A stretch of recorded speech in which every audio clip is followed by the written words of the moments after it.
9 à 38 milliards d'euros sur ce projet. Le calendrier de mise en service a été repoussé jusqu'à 5 années d'attente supplémentaire pour certains tronçons, alors que ce nouveau réseau constituait l'une des pierres angulaires du dossier de la candidature de Paris pour les JO.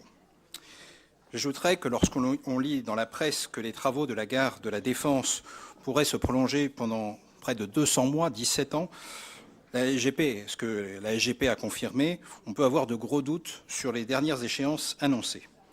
La Société du Grand Paris a annoncé à la fin de l'année dernière des pistes d'économie pour satisfaire le Premier ministre, et ce sont les Franciliens qui payent le coût. Les interconnexions des nouvelles gares et le réseau actuel sont menacés, tout comme certains engagements d'accessibilité.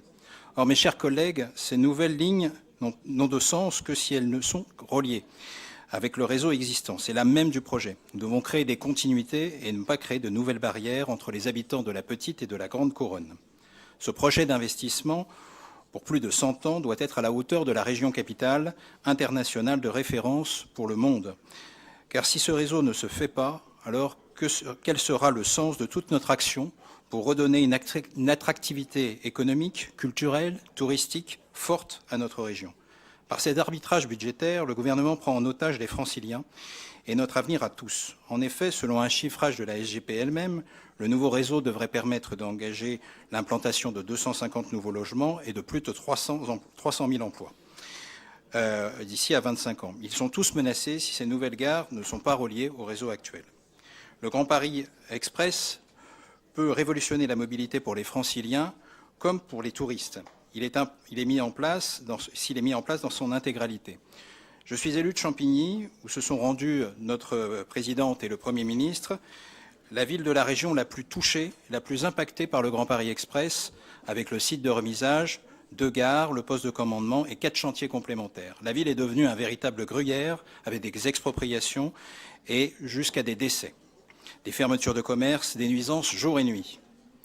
Alors les habitants ne comprendraient pas ce sacrifice si le Grand Paris Express n'était pas achevé ou que l'un des projets d'interconnexion en sursis ou l'interopérabilité ne se faisait pas.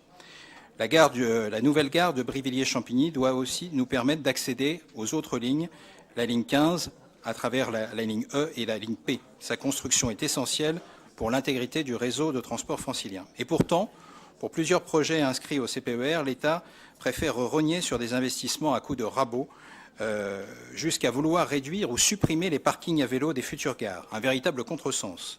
Aussi, notre groupe ne peut que saluer l'engagement fort de l'exécutif, grâce à une gestion saine des finances de notre collectivité, qui nous permet, là encore, de venir au secours des Franciliens face au recul de l'État.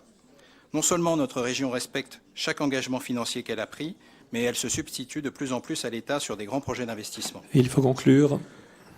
Aujourd'hui, dans ce contexte extrêmement contraint, vous nous proposez, Monsieur le Vice-président, de débloquer 100 millions d'euros, ce qui n'est pas petit bras, comme on a pu l'entendre, pour relancer ce projet.